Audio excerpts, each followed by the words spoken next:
I'm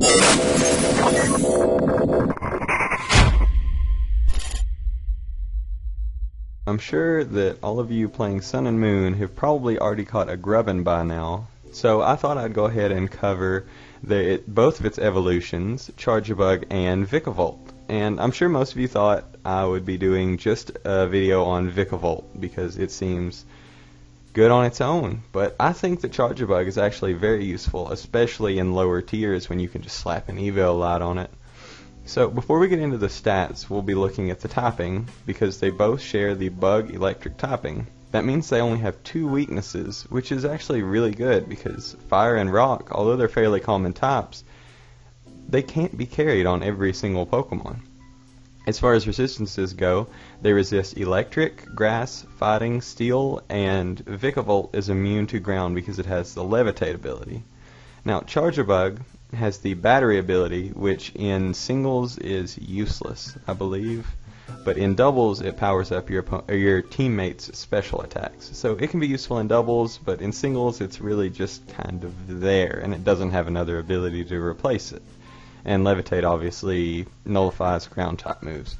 So if we look at the stats, you actually notice that there's a pretty substantial difference in stats in these Pokemon. So we'll start with Charjabug. His HP is only 57, but his defenses aren't bad at 95-75, and with an Eviolite, those are actually very, very bulky stats. And even though its health isn't the best, it's not bad when you combine it with such high defenses. Past this, it's very slow, its special attack is not really usable, but its attack stat isn't bad either at 82, which actually drops. It's one of two stats that drop when it evolves. So if we look at Vikavolt, we notice that has more health, so he's more bulky in that aspect, but he actually loses 5 points to his defense. And looking at Vikavolt to begin with, I thought it would be fast, with fairly high special attack, and maybe some attack too. But it turns out it's barely faster than Charjabug. It's only base 43 speed, and it has insanely high special attack for a starting bug, which I thought was very strange, but I'm not complaining because we only got about 80 Pokemon in the Alolan Dex, not counting the Alolan forms of former Pokemon. So 145 base special attack is nothing to laugh at. So if we get into the sets, I started with Charjabug because he's much more simple. There's not really a whole lot you can do with this Pokemon. But I decided to slap on an Eviolite, of course, to boost those already high defenses, give it either Impish or Careful Nature, which both reduce its special attack stat and give it one of the two defenses, and then max out its HP and special defense, because it gets a move called Iron Defense that may help it if you decide to run it. So the original set I thought of was either Thunder Wave or Toxic, depending on what you needed on your team, Rest for getting your health back because it has no recovery otherwise, either X-Scissor or Spark as coverage, and then either Sleep Talk so that you can attack while you're asleep, or another coverage move. Probably in that case you'd run X-Scissor and Spark. You can also replace Spark with Wild Charge to do more damage, but then you're taking recoil.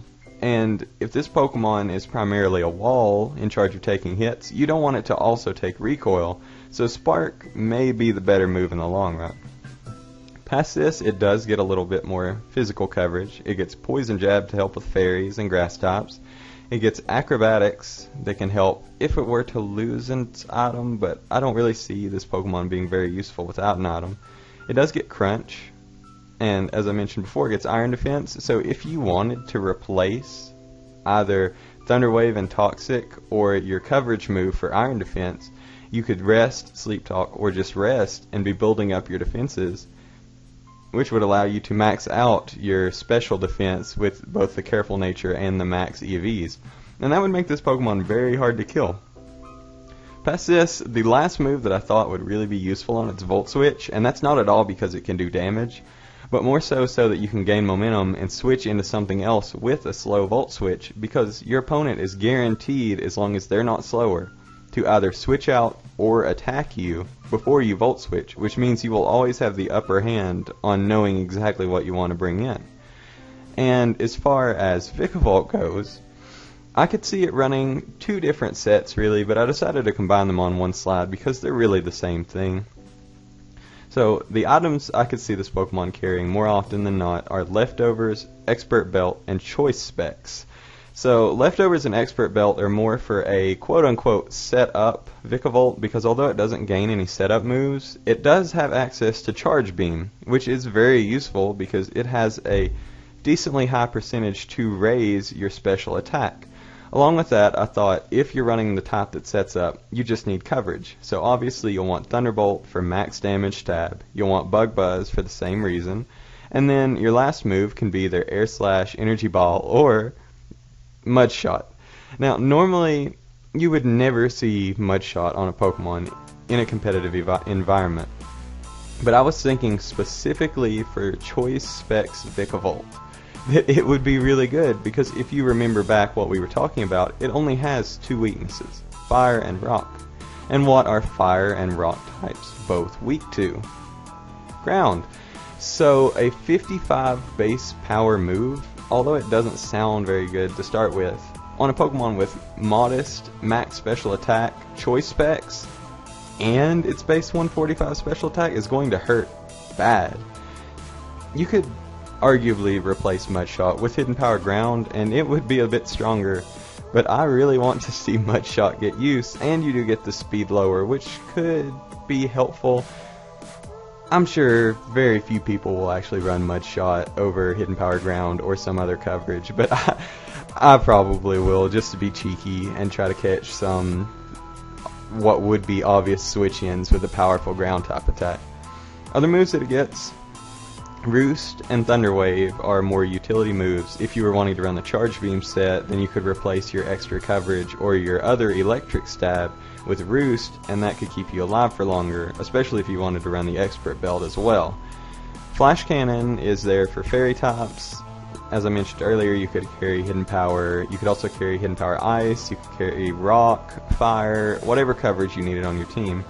And the last idea is the meta may very well change with different weathers, and I feel that rain and thunder on this Pokemon would be very, very destructive, because it's already stellar special attack stat mixed with a very high base power stab electric move is going to hurt anything that's not a ground type. So I'm not sure which of these Pokemon I would prefer to use first. I think I'm going to wait on this Charjabug set until the tiers are more sifted out, because this thing really isn't going to take a lot of hits that aren't in a lower tier where a lot of the stronger threats introduced in Gen 7 are around.